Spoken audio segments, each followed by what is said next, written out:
விருத்தாசலம் கோட்டாட்சியர் அலுவலகத்தில் தமிழ்நாடு அனைத்து வகை மாற்றுத்திறனாளிகள் மற்றும் பாதுகாப்போர் உரிமைகளுக்கான சங்கம், தேசிய உரிமைகளுக்கான மேடை, விருத்தாசலம் கோட்டம் கடலூர் மாவட்ட குழு சார்பில் இலவச மனை பட்டா தராமல் 3 வருட காலமாக ஏமாற்றி வரும் கோட்டாட்சியர், வட்டாட்சியரை கண்டித்தும் உடனே தர தமிழக அரசை வலியுறுத்தியும் காத்திருப்பு போராட்டம் நடைபெற்றது.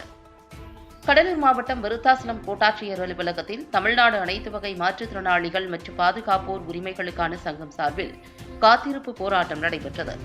3 வருடங்களுக்கு முன்பு திட்டக்குடி, வேப்பூர், விருத்தாசலம் வட்டத்தில் இருக்க வீடு, இடம் இல்லாத உண்மையான பயனாளிகளான மாற்றுத்திறனாளிகளுக்கு இலவச மனைப்பட்டா கேட்டு மனு கொடுத்தும் 3 வருடங்களை கடந்தும் நடவடிக்கை இல்லாததை கண்டித்தும் தமிழக முதல்வர், அமைச்சர் ஆகியோர் கொடுத்த வாக்குறுதியை அலட்சியப்படுத்துவது, முதலமைச்சர் தனிப்பிரிவு, மாவட்ட ஆட்சியர், கோட்டாட்சியர் ஆகியோருக்கு மனு கொடுத்தும் இதுவரை எவ்வித நடவடிக்கையும் இல்லை என்பதை கண்டித்தும் விருத்தாசலம் வட்டத்தில் 56 நபர்களில் 26 நபர்களுக்கு எருவனூரில் மனைப்பட்டா வழங்கப்பட்டுள்ளது.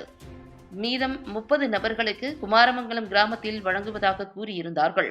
ஆனால் இதுவரை எந்தவித நடவடிக்கையும் எடுக்காததை கண்டித்தும் திட்டக்குடி வட்டம் மற்றும் வேப்பூர் வட்டத்திலும் மனைப்பட்டா வழங்குவதாக கூறியும் தற்போது வரை எந்தவித நடவடிக்கையும் எடுக்காததை கண்டித்தும் இதுவரை மாற்று இடம் கேட்டு பல கட்ட போராட்டங்களை நடத்தியும் அரசு செவி சாய்க்காமல் இருப்பதை கண்டித்தும் தமிழ்நாடு அரசு போர்க்கால அடிப்படையில் இனியும் காலம் தாழ்த்தாமல் மாற்று இடம் தர வேண்டும் போன்ற கோரிக்கைகளை வலியுறுத்தி மாநில குழு உறுப்பினர் ரவீந்திரன், கமாபுரம் ஒன்றிய மார்க்சிஸ்ட் கம்யூனிஸ்ட் கட்சியின் செயலாளர் கலைச்செல்வன் தலைமையில் 100க்கும் மேற்பட்ட மாற்றுத்திறனாளிகள் கோட்டாட்சியர் அலுவலகத்தில் ஆர்ப்பாட்டம் செய்து காத்திருக்கும் போராட்டத்தில் ஈடுபட்டனர்.